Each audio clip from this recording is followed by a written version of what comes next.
Assalamualaikum warahmatullahi wabarakatuh. Perkenalkan, saya Putri Sonia Fadilah dari kelas Psikologi 5C. Saya di sini akan menjelaskan mengenai materi anak berkebutuhan khusus, yaitu ADHD. Selamat mendengarkan. Jadi, dimulai dari apa itu ADHD? ADHD adalah singkatan dari Attention Deficit Hyperactivity Disorder. Dalam arti bahasa Indonesianya adalah attention itu perhatian, defisit itu berkurang, hyperactive itu hiperaktif, dan disorder itu gangguan. Jika digabung, maka berarti gangguan pemusatan perhatian disertai hiperaktif.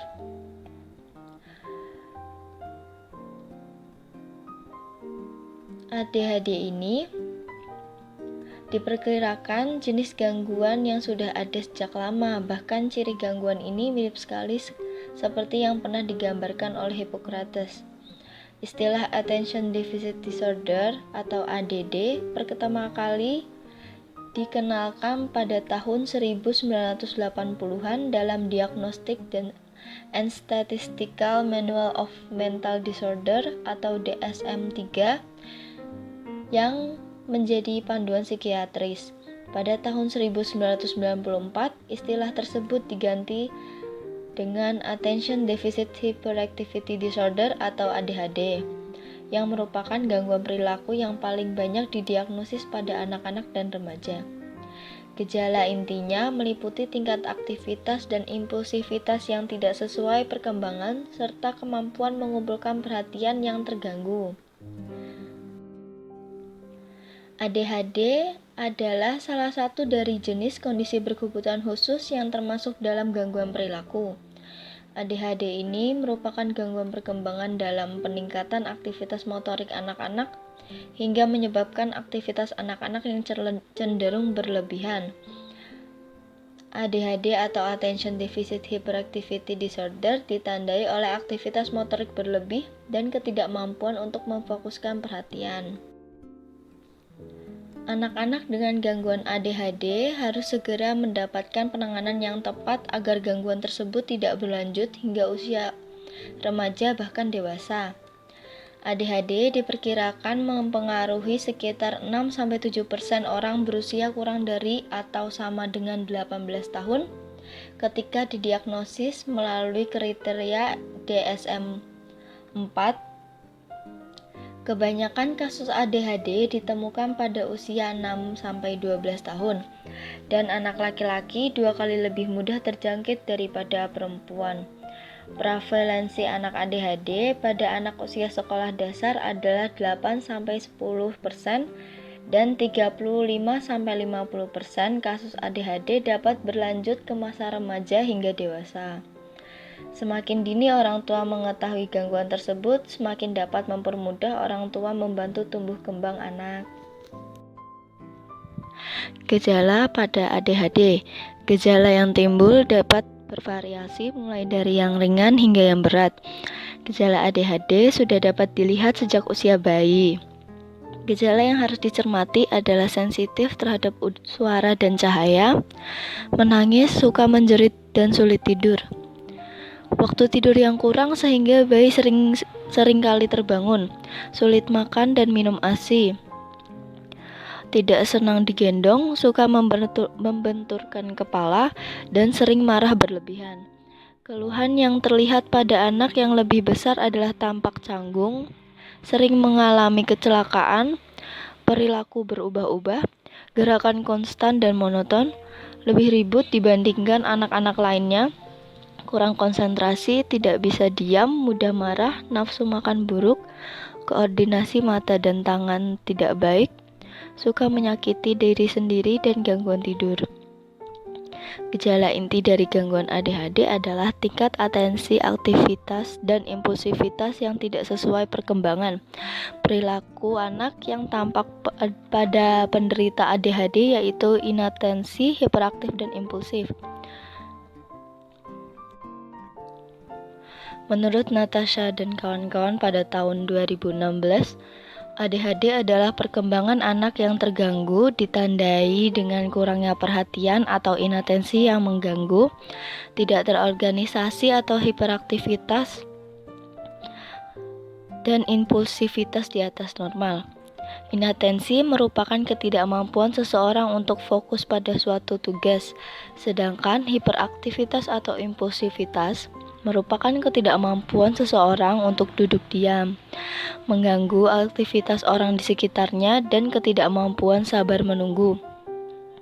Akibat inatensi dan hiperaktivitas dan impulsivitas tersebut, anak-anak ini juga memiliki gangguan membaca yang menyebabkan minat anak dalam membaca menjadi berkurang. Perbedaan anak ADHD dengan anak normal adalah dalam hal berinteraksi dengan orang lain.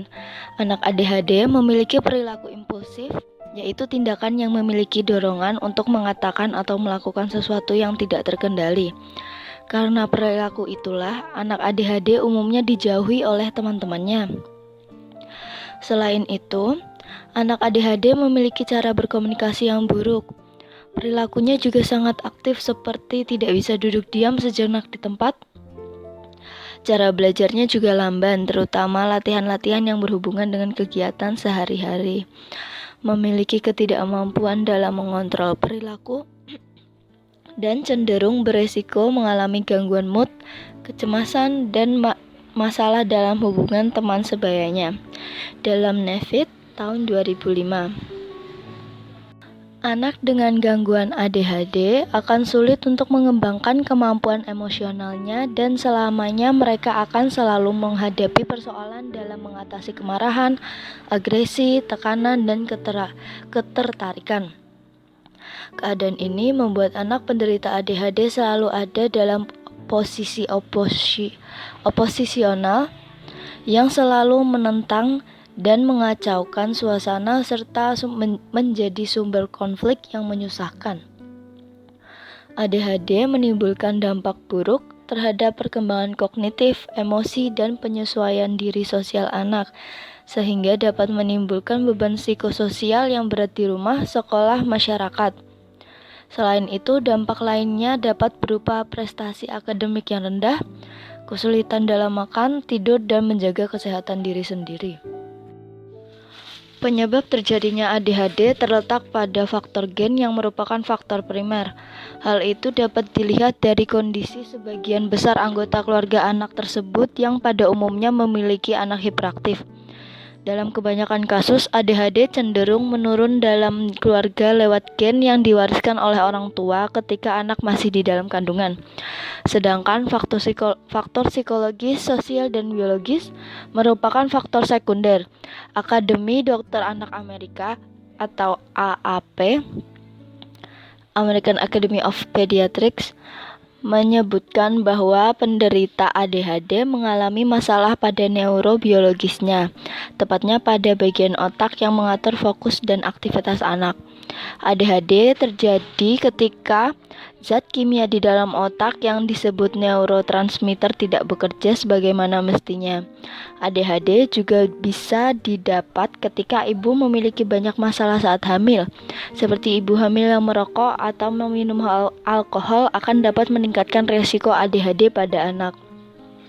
Dalam beberapa studi, zat kimia banyak ditemukan pada ibu yang memiliki anak dengan ADHD.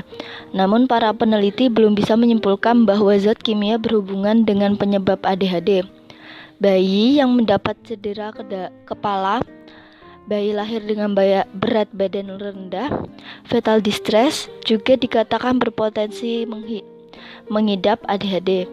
Sedangkan sebagian kecilnya penyebab terjadinya ADHD juga dapat melalui psikososial seperti konflik keluarga, sosial ekonomi keluarga yang tidak memadai, jumlah keluarga yang terlalu besar, orang tua dengan gangguan jiwa, anak yang diasuh penitipan anak.